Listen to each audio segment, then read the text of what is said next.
All right. So you make the shift, you get out of the military. I think it's pretty self-obvious or pretty self-apparent here, but how does this translate into now running a company that empowers passion through better systems?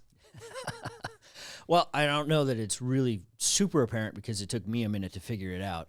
But the reality is that going back to the military, the U.S. wins wars through logistics. We accomplish things through doing of stuff. And if you want to do the stuff well and you want to do it efficiently and you want to do it reliably, that requires systems. We all use them all the time. Setting up this podcast was a system. Now, you have somebody else set up the podcast. How much work is that going to take them? More than I'm willing to do. More than you're willing to do, and probably more than you realize. Yeah. If we were to take you and Chris and we were to take you and make you go sit in the car and have somebody else do this, it would not be done the way you want it to be done. It would not be done in the timely fashion you want it to be done. And your phone would be blowing up with questions all the time just because of the communication of systems and the documentation of them. So that's where, because I'm a nut job and I really enjoy writing checklists and processes and procedures and seeing how all of the pieces connect together in the puzzle, that's where we come in, and what we try to do is we help you codify and document the systems that you're already following so that you can actually see what they are and be able to say, well, it doesn't make any sense that I'm doing it this way.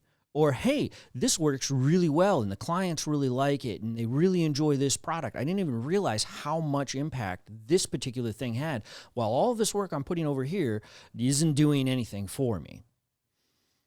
Interesting. And, we talked a little bit about this being the founder's dilemma is like, for example, I have a coaching program where we coach loan officers. It's like, okay, well, we kind of just started doing it and it was a phone call. All right. Well, now we want to see each other face to face. So we upgrade to Zoom. And it's like, well, then you kind of get an assistant. And it's like, well, I'm kind of doing the banking and I'm doing the sales and I'm doing the onboarding and I'm creating the content and you get this founder's dilemma where it's like, you can get to $500,000, $1 million, $2 million in revenue just by the founder or the couple founders white knuckling it and keeping all the stuff in their head. But eventually, I've got stuff in my head. My executive assistant has stuff in their head. I want to make her the operations manager of the company. We got to bring in a new executive assistant. I'm like, Jesus, do I need her to just stare at me for a year to learn all the stuff that's stuck in my head and stuck in Danielle's head? So I think from what we talked about, a lot of the problems you solve is getting into these like not startup, but not huge companies and being like, hey, all the knowledge is in the founder's head or a few key employees. We got to systematize this shit because you guys are ready to scale. So can you talk a little bit about that dilemma and maybe how founders finally come to the realization that they need somebody like you? Sure, because you basically end up with two choices. You can hire somebody who's really, really good and they'll do a good job and you'll have no idea what they're doing. That's delegation by abdication. Or you can keep on white knuckling and hope and pray. On average, it takes 30 times as long to train somebody to do something you do. Really? That's the on average. So if you want somebody to be able to do what you do and do it the way that you do it and live and breathe it the way you live and breathe it, it's going to take them about 30 times as long to pick that up through just sort of an apprenticeship program, right?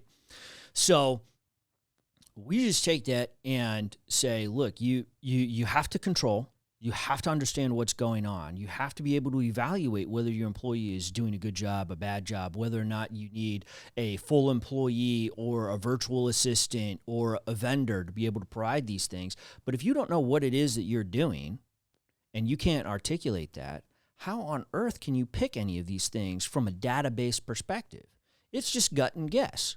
And gut and guess gets people a long, long way. And a lot of people have been very successful off of that. But the truly successful enterprises, you look at IBM.